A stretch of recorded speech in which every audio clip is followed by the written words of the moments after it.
Get Rich Education is brought to you by Norada Real Estate, Mid-South Homebuyers, and Ridge Lending Group. Welcome to Get Rich Education with Keith Weinhold, giving you information and ideas on the investment that has turned more ordinary people into millionaires and billionaires than anything else, and can provide you with more wealth and happiness than you ever thought possible. Now, here's your host, investor, entrepreneur, business owner, and educator, Keith Weinhold. Welcome to GRE, Get Rich Education, episode 152. Hi, I'm your host, Keith Weinhold, back to help you build massive, passive, durable income streams for yourself. Both St. Louis and Kansas City are strong real estate investing markets. We're going to discuss that today. One thing that you need to be mindful of as a real estate investor in these times is your interest rate risk. There's really a potential interest rate divide emerging between single-family homes and apartment buildings. Look at what apartment building investors do. They typically buy a building with an interest rate that's fixed for a period of only 5 to 10 years. Your rate is only going to stay put for that long as an apartment investor. Well, right now, there's really very little room for interest rates to go down, of course. So in 5 or 10 years, it's pretty likely that when a long-term apartment investor goes to refinance, they're going to be paying a substantially higher interest rate than they are today. And they have that uncertainty that they'll have to deal with that entire time leading up to that as well. So, well, now you might say, well, if that type of apartment investor sees rates going up, they can just sell, say, 2 years from today. Well, apartment buildings take some time to sell. And really, at that time, rates are already going to be higher. And that's going to put downward pressure on how much your takeout buyer can afford to pay at that time. Besides the fact that as an apartment investor, you often have that prepayment penalty to pay your lender if you sell in the first 5 years. Now, people just love making predictions and people love listening to predictions, and there's not a lot of stuff out there that's completely predictable, but there's effectively no room for mortgage rates to drop very much and a lot of room for them to expand to the upside. We know that the Fed has made a number of quarter-point rate hikes in the last 2 years. But now with single-family homes up to fourplexes, okay, instead, in that space of real estate investing, you have the certainty of buying now and locking in your interest rate and a historically low rate for 30 years. You've got 3 decades of certainty. If you're 38 years old now, you'll be benefiting from the historically low rate until your age 68. And in fact, 30-year FRMs, fixed-rate mortgages, just hit an interest rate low for the year recently. And I think you know that I own a mix of both single-family income properties and apartment buildings and some agricultural parcels too. I'm personally not looking to buy any 5-plus unit apartment buildings at this point. Now, there are always deals out there, okay? To say that there's zero apartment opportunity, that wouldn't quite be accurate. Just look at some of these softer signals. Look at all these apartment building investor Facebook groups out there just teeming with a lot of new apartment investors. The prices of apartment buildings have run up substantially faster than their net operating incomes. Last time that Rich Dad Advisor Ken McElroy was here with us on Get Rich Education, which was this past April, episode 131, he said that he thinks that now is a terrible time to buy apartments. This is Ken McElroy, the apartment building guy. Ken controls over 10,000 units, and he's written some of the best-selling, most respected real estate investing books ever. When Ken talks, people listen. So being a prudently leveraged, smart debt kind of investor, I like the certainty of the 30-year fixed-rate mortgage, which, by the way, sometimes you actually can find those on apartment buildings, although if you can, you'll typically pay an interest rate premium on those types if you can find them at all. With single-family income properties up to fourplexes, well, 30-year fixed-rate mortgages are the norm there. You might even recall that the last time Ken McElroy was here, he said that a lot of people are going to lose everything in the next 5 years. Well, there's not a lot that can be predicted with 100% accuracy, but the message is that it's likely that interest rates are going to be higher in coming years, and you'll hedge yourself against that risk with 30-year fixed-rate mortgages, which are those types most commonly tied to 1 to 4 unit properties. Buy in a market where you're dealing with an operator that has integrity. That's our guest today, John Larson. His company operates in both Texas and Missouri. They're primarily in the business of selling single-family turnkey income properties to investors like us. Last year, I was with John in Dallas, Texas, where we made a real estate field trip together and looked at the neighborhoods and looked at those single-family homes. I just visited St. Louis, Missouri with John a few weeks ago, and we did the same thing. Let's talk about it. Today's guest started in real estate at the age of just 17, flipping houses with his family. He worked on the crews doing manual labor, and he learned what it took to properly renovate a home.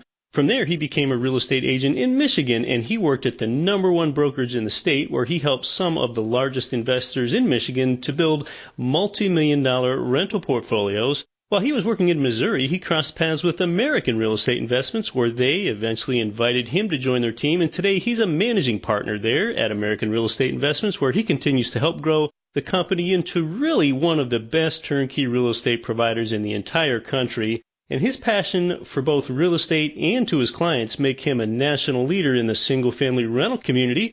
Welcome back to Get Rich Education, John Larson. Keith, great to be back.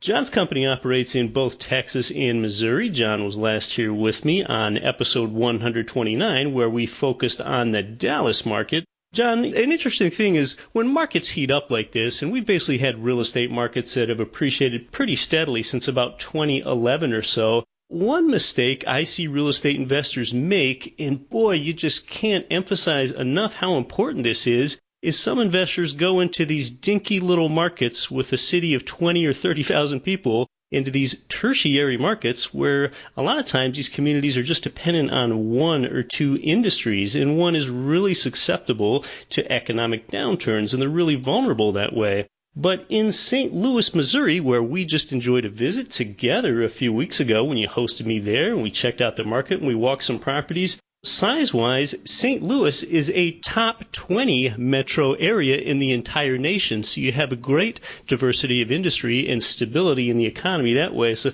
just tell us about some more of the drivers that really make St. Louis a stable market. Yeah, St. Louis is home to 9 Fortune 500 companies. That's actually the 3rd most in the Midwest. I'm sure most people obviously associate the most Fortune 500s with Illinois, Chicago. But then you also have Ohio as the 2nd there, and St. Louis is a close 3rd. So with that type of Fortune 500 presence in a city like that, in a major metro, I always will look to a city like that as a good opportunity to produce rental properties and invest in rental properties myself. Yeah, in St. Louis, they really have a pretty steady population growth. They haven't experienced some of this down drain like you have in the Rust Belt further east, like in Detroit or Cleveland, or where you have all these punitive tax hikes in a place like Illinois that are really beginning to affect Chicago. Exactly. And yeah, the population growth has been there. When I first got started in St. Louis and Kansas City and Missouri as a whole, there's a ton of vacant properties available. And that's why me being the acquisitions director of a hedge fund that was buying in that area, that's why we wanted and focused on that area so much, because there were so many available opportunities. It's not like that today. And then, just a recent article of Forbes that was put out in 2017, they gave a list of cities where the most educated millennials are moving to. And St. Louis was actually number 3 on that list behind Chicago and Austin. And KC was actually 11th on that list. So you see, younger people are moving there, educated younger people are moving there. That's a great sign. Compared to some other turnkey markets in the Midwest and South, St. Louis has unemployment rates that are lower than the national average. And sort of like you touched on, residents there in St. Louis have higher incomes, and there are a greater proportion of residents that are college educated. Exactly. And so those are the things that we look for when we're analyzing any market. And that's why, like we talked about in the prior episode that we were on, talking about Dallas, I see the same type of things in St. Louis. Migration, people moving there, educated people moving there, a lot of jobs. And so that, like I said, translates into a great market to produce rental properties and own rental properties. Just tell us about some more of the business sectors that are really attracting people there. Tech has actually been increasing, which I think is why a lot of these millennials are moving into the St. Louis and Kansas City market. Aside from the fact it's affordable, when you see tech jobs moving into a market, obviously young people are going to follow because that's such a main driver right now. Missouri as a whole, though, really, I mean, medical is a huge, huge industry in Missouri. Being right there on the banks of the Mississippi River, obviously shipping and things like that, moving freight, that's a very big business in that area. And blue collar jobs are also a very strong driving factor in St. Louis and Kansas City and Missouri as a whole.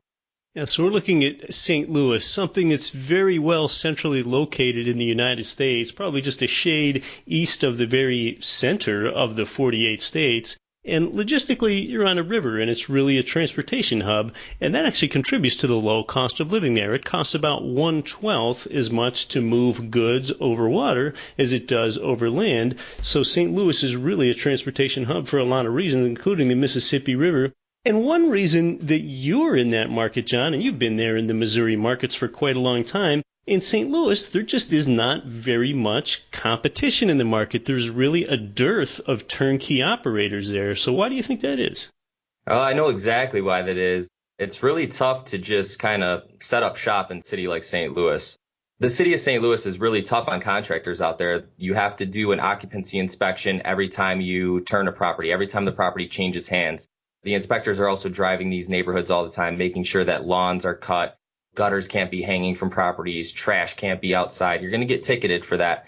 And so I think it just makes it a little cumbersome on somebody trying to just start a turnkey operation in a city like St. Louis, unless you really kind of know how to navigate those waters. And so we've been in this market since the early 2000s. We've built relationships with the inspectors. We've built relationships with the municipalities to where it's easier for guys like us to operate in a city like that. But it would be very tough for a new kid on the block to just try and start a company out in St. Louis. Yeah, so these city inspectors that are driving around town, sometimes they might cite an owner for something that they need to comply with, but at the same time, that also helps with curb appeal.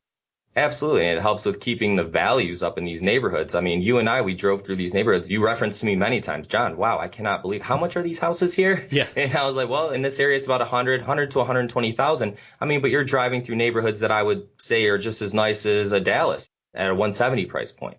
And really, I have to give credit to the city of St. Louis of, making sure that these owners, if they are rental properties, are taking care of their homes and not letting go down in terms of curb appeal, like you mentioned. They're taking care of their properties. They're holding them accountable, even the homeowners that live in these neighborhoods, too, because most of my neighborhoods, they're 65% owner-occupants. So there's more owner-occupants in these neighborhoods.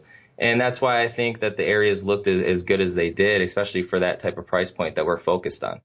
These occupancy inspections that are ongoing by the city, they're just going ahead and taking a look at the exterior and making potential observations and sightings that way, right? Yeah, they also want to make sure that the permits are being pulled on the work, which I want to make sure all that's being done too. It's another way to kind of hold the turnkey provider that you're working with accountable, right? Many of my investors come into my website or they heard me on a GRE podcast and they come in, they still have some reservations.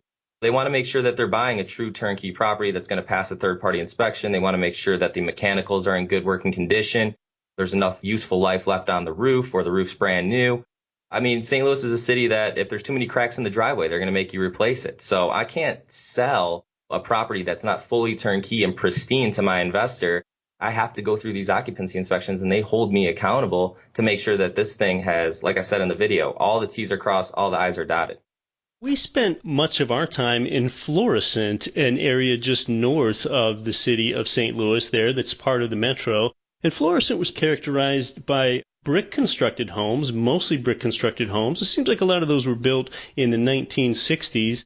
You do have this curb appeal. You do have these well-kept homes. You do have, since it's about two-thirds owner-occupant or nearly two-thirds owner-occupant, a lot of them really showing that pride of ownership with maintained flower beds and pretty good school districts that were there as well. And one thing that really seemed to stand out, John, is just the number of above-ground swimming pools. Every few homes, it seemed, had an above-ground swimming pool. So you really just have this safe and familial environment in a lot of those neighborhoods in Florissant. Yeah, I mean, that's what you're going to get when you're buying properties in, more heavily owner-occupied neighborhoods. You can see that pride of ownership in the front yards, the backyards. You can really get that feel that this is a nice, safe family area. And myself as an investor, those are the type of neighborhoods I want to buy in. And so, American Real Estate Investments buys all these properties on the front end. We do all the renovations. I'm not going to buy something that I don't believe in myself, and I'm not going to give the recommendation to one of my investors to buy a property that I don't believe in. And so, yeah, that Florissant area is an area that I really have targeted as a good neighborhood, a safe neighborhood, that good feeling that there's good families living in this neighborhood, but then also get the attractive returns that my investors are looking for.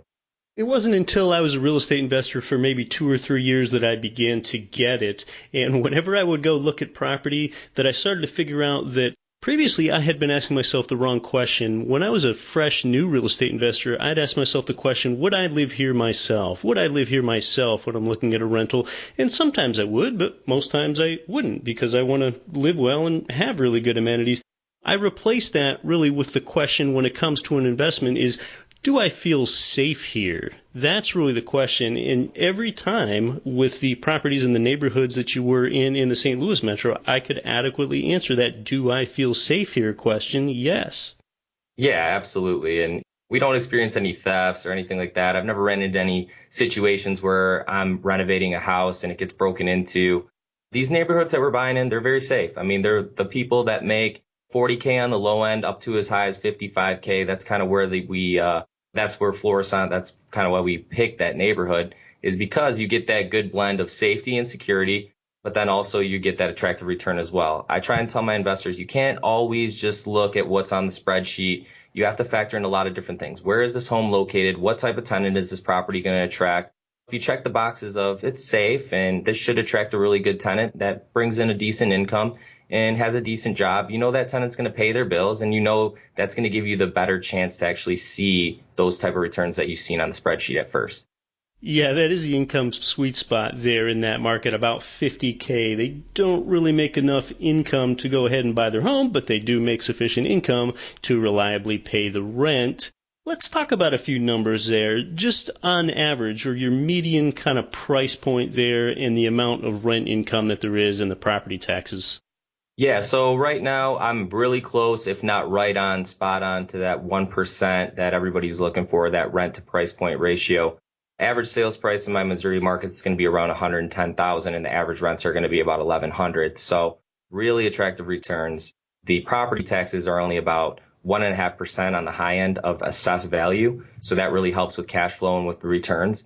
So that's, I think, why my investors find the St. Louis and Kansas City markets so appealing. And it's a great way to diversify your portfolio when you start with us maybe in a Texas market where you're looking for more of a higher end property that's even safer, that's attracting a tenant that makes even a higher income and has a better job, let's say, with lower vacancies and things of that nature.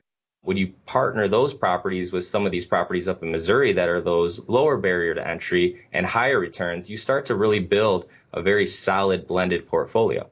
Yeah, now with property taxes at that level and prevailing interest rates being what they are today, the 1% rent-to-value ratio typically works as cash flow for an investor. I also see 0.9% typically work. Of course, that's going to create a thinner cash flow. At 0.8% in those property taxes and interest rates, things get a little challenging, and I've really never seen a property cash flow at 0.7% rent-to-value ratio. So we're really in an area there where we sufficiently have enough rent on a monthly basis to provide a 1% rent-to-value ratio. Talk to us a bit about the renovation extent that you do there in those homes, John. They're pretty extensive. Yeah, absolutely. And that goes back to the municipality inspections. They're really holding us accountable. So you're not getting by with leaving old mechanicals in the property, like old hot water tanks, old furnaces. We don't have the mentality that if it's not broke, we're not going to fix it. So if these mechanicals don't have at least 10 years left of useful life, 50% life on the hot water tank, which in St. Louis and Kansas City, I'm usually replacing the hot water tank anyway. It's not that much of an expense. You might as well just replace it. So you saw from walking the properties, many of the houses, I think we've gotten to 3 or 4, all of them had new mechanicals. So I'm really replacing all that stuff to make sure that the property is very durable for my investor. And then as far as the cosmetic overhaul of the property, we've talked about this many a times. You don't want to over renovate a property because it's not really going to command that much higher in rent, but we put in durable finishes. The flooring is usually like a vinyl plank. You saw in St. Louis, many of the houses already had hardwood in place. Obviously, we're going to leave that. It's durable. Looks very nice. The tenants like it. And when it comes to the carpeting and things like that, we're usually maybe putting carpeting in bedrooms. It's a frisé type carpet with some fleck in there, some different colors, so it'll withstand multiple turns. But we're putting in quite a bit of work in these homes in St. Louis. I would say my average renovation is about $30,000.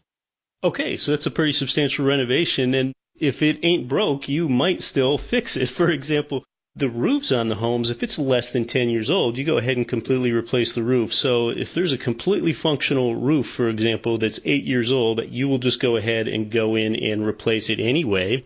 And then down in the basements of the property, a lot of these properties have basements where you can walk downstairs into a full basement with plenty of room overhead. And by the way, on a number of those, you're not really getting any credit for the square footage. So you might have a 1,500 square foot home there with a basement of several hundred square feet that's quite livable and usable, but you still do not have that factored into the square footage. But most of the time when we were in that basement, there was a new heating system and hot water heater there.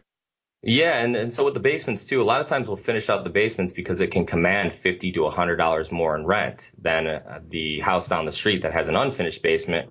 So a lot of times you'll see us finish the entire basement or a partial part of the basement because the tenants really like that and they're willing to pay more for it.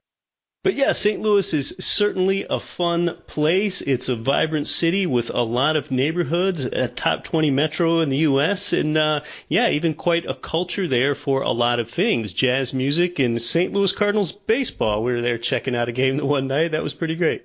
Oh, that was an awesome game. If any of the listeners got a chance to watch that game with the rally cat that made it out on the field, and then Molina hitting that grand slam right after, that was pretty exciting. Yes, a cat that ran onto the field. They had to suspend play for 5 minutes, and then a game-winning, effectively, grand slam that was hit right after that. Just a crazy game, and really a great place to watch a game there in Busch Stadium. Probably a capacity of 50,000 or so in that stadium, and that's, just another economic driver. You're listening to Get Rich Education. Our guest is American Real Estate Investments' John Larson. More when we come back. I'm your host, Keith Weinhold. Cash flow real estate investors, if you're looking for a mortgage loan with a company that specializes in investment property loans, it's Ridge Lending Group. They provide income property loans in almost every U.S. state. Ridge has worked with tens of thousands of investors and homeowners all over the country.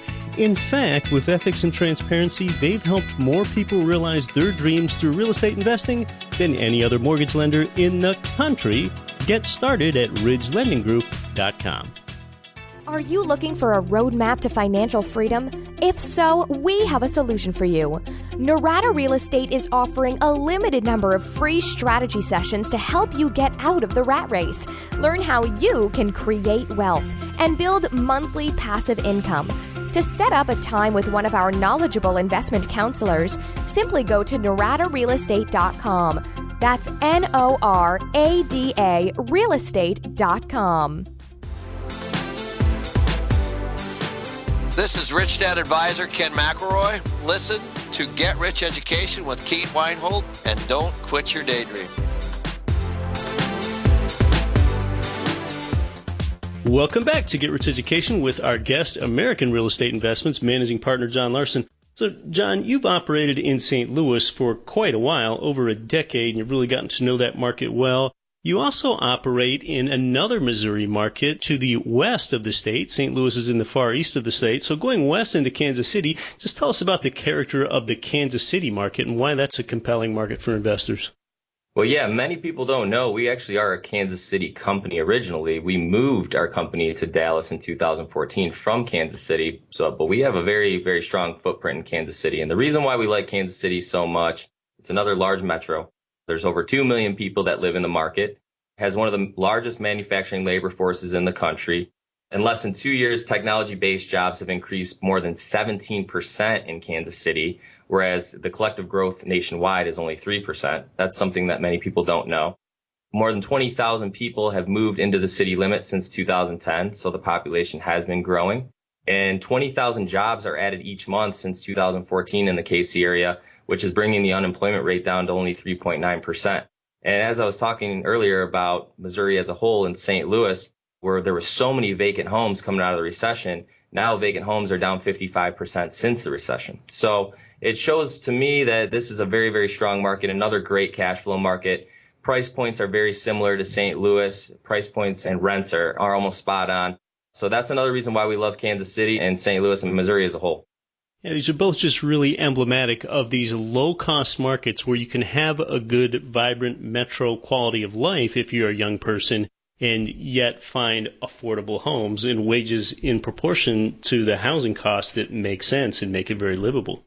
Exactly. And yeah, some of these key points that I just touched on are just a few things that you'll be able to find in both the St. Louis and Kansas City market report that the GRE listeners will be able to download.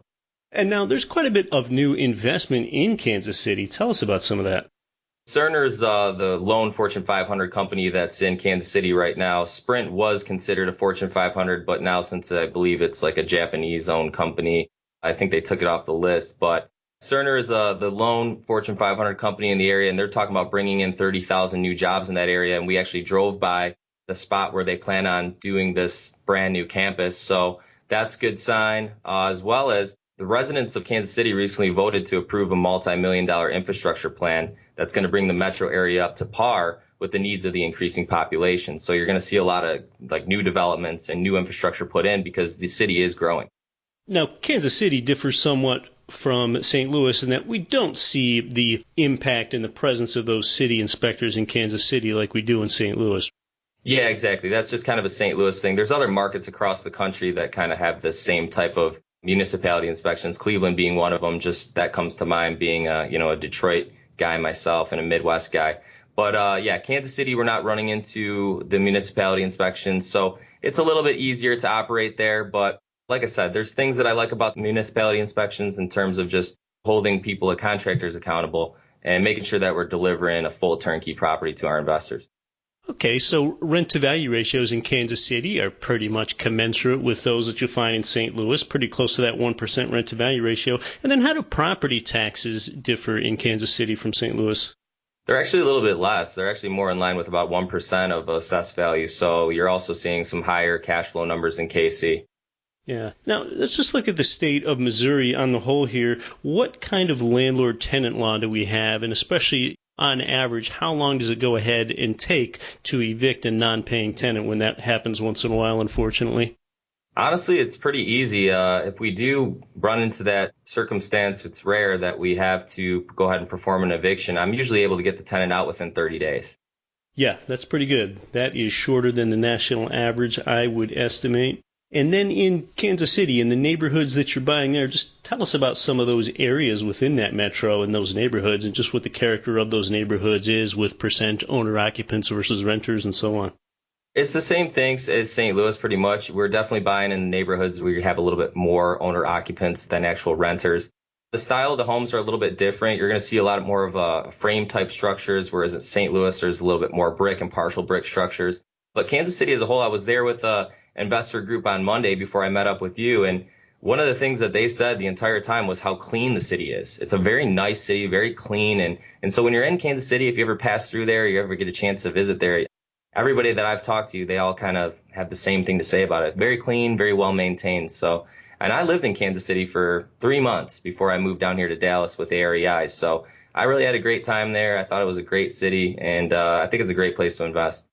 And now, you as an investor, as you go on these property tours in various metros, you kind of see a common theme. A lot of these places where these reputable turnkey companies go ahead and purchase homes, which are ones that you can purchase from them and put into your portfolio once they're renovated and tenanted and under management, is that you're in neighborhoods that we would not describe with words like luxurious or opulent. Mm-hmm. Amenities like luxurious or opulent, say you're looking at a $700,000 price point for those, well, rent incomes just do not keep up proportionally with them. In a lot of metros, a $700,000 property might only get you a $3,000 rent. Well, that might be a rent-to-value ratio. Well, that's going to be somewhere between 0.4 and 0.5%. So you want to have those lower purchase prices because at the higher ones, rent incomes just do not keep up proportionally to the higher purchase prices. So oftentimes around 100 to 150K, or sometimes even less than 100K, the numbers really work where you do get a rent income that will go ahead and make it feasible for you to have cash flow as an investor. And so a lot of these neighborhoods are ones we describe as working class. Not slums, but we're talking about working class where there is a pride of ownership in these properties. And a lot of times during the day, John, when we're going ahead and touring these areas, you know that they're working class because there just aren't a whole lot of cars around. There aren't that many people there. People are off at work, and that's where we want them. That's what we want them to be doing. We have the ability as investors to go ahead and buy into a means of production, and about 30% of these tenants' income ends up going to us. So we own a part of means of production in these working class neighborhoods that make sense for investors. Yeah, exactly. And in the Midwest, that's so true, what you just alluded to with the price point. Myself being from the Detroit area, I'm very familiar with the Midwest, invested in a lot of cities in the Midwest. And when you're at that 150 price point, that's kind of where you're at that like high-end B-class property where you can still get those attractive returns. But I've noticed in the Midwest, you start to get over 150 and into those 200 and 200 plus price points, the rents just don't match up and it just really doesn't make sense. So that's why you see a lot of Midwest cities get brought up as great cash flow markets, because it generally means usually lower price points and lower property taxes. So that's definitely what you're going to get with a KC or a St. Louis. Well, John, any final thoughts on either market, St. Louis or Kansas City, or just Missouri in general? As far as I'm concerned, I've lived in Michigan. I lived in Missouri. I really love Missouri. I think that the cities they're vibrant cities. They're growing. They're fast growing. I've been seeing a lot of good things in the news about both. Like I said, that's why I'm there. I would never select a market if I didn't think it was going to be a good opportunity for our investors. So for the listeners out there who have already invested with us in Dallas or in Texas in general, we're looking for a good cash flow play, a little bit lower barrier to entry with a higher rate of return. I think Missouri is definitely going to check a lot of those boxes for you. And sometimes in Missouri, you're able to furnish more inventory than you are in Texas. With so many people moving to Texas, you're often competing with owner-occupants, and owner-occupants can afford to pay prices for properties that don't make sense. An owner-occupant doesn't know that they just bought a property that would produce a cap rate of 3.8%. So they can pay whatever they want to because emotions get into it, but you need to stick with the facts. And that goes ahead and gives you opportunities to go ahead and furnish more property in Missouri where there is population growth, but it's sustainable and you can compete with owner-occupants. Yeah, there's population growth for sure. I mean, this market today in America, if you're buying in middle-class neighborhoods and above in the entire country, you're going to be running into inventory issues. So, it's especially hot down here in Texas, but I've seen the inventory dry up in St. Louis and Kansas City, too. It's really tough to get your hands on those good opportunities up there as well. But yes, I can definitely produce more up there. We run into shortages a lot of times down here in Texas, but I'm able to produce a pretty stable, consistent stream of properties to our investors on a monthly basis up in Missouri. Yeah, and just to clarify again, American Real Estate Investments is based in Dallas. John makes frequent trips up to St. Louis and Kansas City, where you have management and your own in-house management in each one of those markets. Exactly, yeah, and that's the way that we're able to keep our pulse on or our finger on the pulse of these investments, make sure they're running according to plan, and making sure our investors are seeing those positive returns monthly. So if you want to go ahead and learn more, I really suggest you reading reports to find out more specifically about what's happening in both St. Louis and Kansas City with respect to your interests as an investor. And you can do that by visiting GetRichEducation.com/St. Louis and GetRichEducation.com/Kansas City. Go ahead and get a hold of a report that way and get educated, and then follow up with John's company if you want to know more. And interestingly, a few weeks ago when John and I were in St. Louis together, we had a video shot where you'll see John and I going around these various neighborhoods in the St. Louis metro and touring the homes and just looking at the exact renovation extent on a lot of their properties. Yeah, it's a great 6-minute video, I believe, that you're going to get a good idea what the neighborhoods look like, what the properties look like, how the renovations come out. If you're interested in either one of these markets, I definitely recommend just taking some time out and checking out that video. Yeah, I really suggest you do that. John Larson, thanks so much for coming back onto the show. Keith, my pleasure. There's not a lot of competition in St. Louis because it's just not quite as easy to operate there as it is some other markets. John's company is one of the few St. Louis operators, partly because they've been there long enough to know some of the nuances of dealing with the city inspector. And then in Kansas City, they've been in that market for a very long time. In John and I's chat there, I did talk about how if there's a roof of less than 10 years old, it will be replaced. I think what I meant to say is that if the roof has 10 or fewer years remaining on its life expectancy, it's typically going to be replaced for you as the investor before you buy. Now, John is successful because they get a lot of referrals from their existing investors, and those existing investors are satisfied, and they give those referrals to others, partly because John's company makes an effective use of an investor concierge. The concierge's role is that they're basically your account manager. Their company operates in 4 major markets in the U.S., Dallas, Houston, St. Louis, and Kansas City. So no matter where you own a home with them, your concierge will know what's going on with your assets. It's a way to streamline communication with you, and it gives you one main point of contact regarding your property. Even if you own property with John's company in more than one market, it's still just your one point of contact. You'll be assigned a concierge, and that's so key to have communication with your manager. So the investor concierge is in constant communication with you. If your investment's running smoothly, you're going to hear from your investor concierge once a month. If there are any issues, you will hear from your concierge weekly until problems are resolved. That is their modus operandi. And of course, they would dial back that communication for you if you wanted to hear from them less often. And yes, that one point of contact for multiple markets can really increase your all-important return on time invested. That should always be a central concern for you. If you want to take action as far as at least learning a little bit more, go ahead and grab the free St. Louis Real Estate Investing Report. John has put that together for you. You can grab that at getricheducation.com/St. Louis.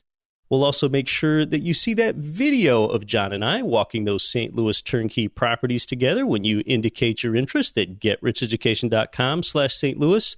Also, subscribe to their Kansas City market report at getricheducation.com/Kansas City.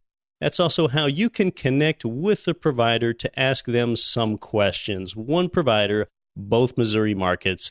Those reports that John put together for you, and of course I've read them both, they're really nicely done, good content, and well-designed.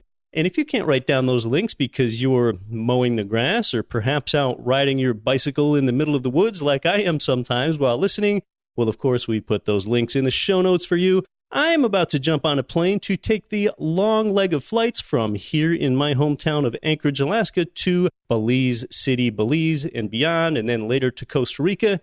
And I'll be talking to you from there, so get involved, get informed, take action, and see if tying up some cash-flowing Missouri single-family income property with 30-year fixed interest rate debt, like I talked about, see if that looks right for you. Check out getricheducation.com/St. Louis and also /Kansas City. Until next week, I'm your host, Keith Weinhold. Don't quit your daydream.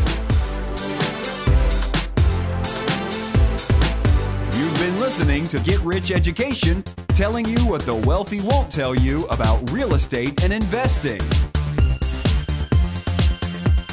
Nothing on this show should be considered specific, personal, or professional advice. Please consult an appropriate tax, legal, real estate, financial, or business professional for individualized advice. Opinions of guests are their own. Information is not guaranteed. All investment strategies have the potential for profit or loss. The host is operating on behalf of Get Rich Education, LLC exclusively.